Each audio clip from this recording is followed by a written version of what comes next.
আসসালামু আলাইকুম। শিক্ষা একাডেমিতে তোমাদের সবাইকে স্বাগতম। এই ভিডিওতে আমি তোমাদেরকে নবম শ্রেণীর অর্ধবার্ষিক পরীক্ষা ২০২৫-এর বিজ্ঞান প্রশ্নটি কেমন হতে পারে তা তোমাদেরকে দেখিয়ে দিব।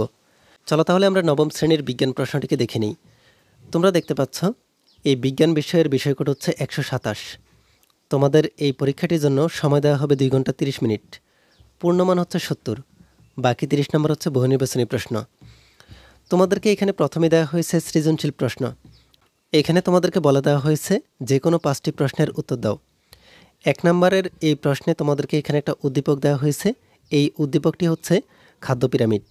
এরপর এই উদ্দীপক থেকে এখানে প্রশ্ন করা হয়েছে রাফেজ কি। খ নম্বরের প্রশ্নে বলা হয়েছে খাদ্যপ্রাণ বলতে কী বোঝায়। গ নম্বরের প্রশ্নে বলা হয়েছে খাদ্য পিরামিডের খাদ্যগুলোর বিকাশ খাদ্য ব্যবহার করে একদিনের দুপুরের সুষম খাদ্য তালিকা তৈরি করো।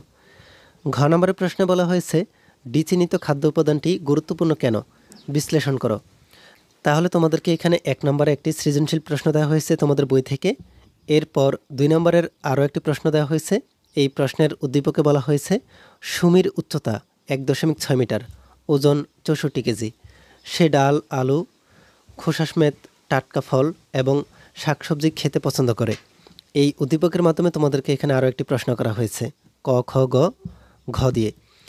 এরপর ৩ নম্বরের প্রশ্নে বলা হয়েছে পানির অপর নাম জীবন, তার একটি মানদণ্ড হলো পিএইচ, কিন্তু বর্তমানে মানুষের বিভিন্ন কর্মকাণ্ডের কারণে তা মারাত্মকভাবে দূষিত হচ্ছে। এরপর এই উদ্দীপকের মাধ্যমে এখানে আরও একটি প্রশ্ন করা হয়েছে ক, খ, গ ও ঘ দিয়ে। এরপর ৪ নম্বরে তোমাদেরকে এখানে আরও একটি সৃজনশীল প্রশ্ন দেওয়া হয়েছে। তোমরা দেখতে পাচ্ছ তোমাদেরকে এখানে একটা পানির সংকেত দেওয়া হয়েছে। এই পানির সংকেতের মাধ্যমে তোমাদেরকে এখানে 4টি প্রশ্ন করা হয়েছে। এরপর ৫ নম্বরে এখানে তোমাদেরকে একটা উদ্দীপক দেওয়া হয়েছে রক্তরস, রক্ত, রক্তকণিকা। এই উদ্দীপকের মাধ্যমে পরবর্তী পৃষ্ঠায় আরও 4টি প্রশ্ন করা হয়েছে। এরপর ৬ নম্বরের প্রশ্নে বলা হয়েছে এ শিরা, বি হচ্ছে ধমনী আর সি হচ্ছে হৃৎপিণ্ড। এই উদ্দীপকের মাধ্যমে এখানে তোমাদেরকে একটি প্রশ্ন করা হয়েছে। এরপরে ৭ নম্বরের এই প্রশ্নের উদ্দীপকে বলা হয়েছে একটি ফুটবল টিমে ১০ থেকে ১৯ বছরের খেলোয়াড়রা খেলা করে। এই উদ্দীপকের মাধ্যমে তোমাদেরকে এখানে আরও একটি প্রশ্ন করা হয়েছে।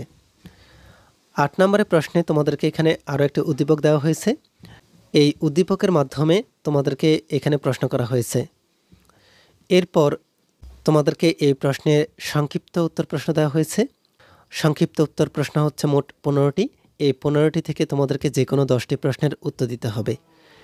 তোমরা দেখতে পাচ্ছ এখানে ১ থেকে 15 পর্যন্ত 15টি প্রশ্ন দেওয়া হয়েছে। তাহলে তোমরা দেখতেই পাচ্ছ তোমাদের এই বিজ্ঞান প্রশ্নটিতে সৃজনশীল প্রশ্ন এবং সংক্ষিপ্ত প্রশ্নের মাধ্যমে করা হয়েছে। এই ভিডিওতে এই পর্যন্তই। এই ভিডিওটি তোমাদের কাছে যদি ভালো লেগে থাকে তাহলে ভিডিওটিতে লাইক ও শেয়ার করে দিতে পারো। আর পরবর্তী সকল ভিডিওগুলো পাওয়ার জন্য আমাদের এই চ্যানেলটিকে এখনই সাবস্ক্রাইব করে রাখো।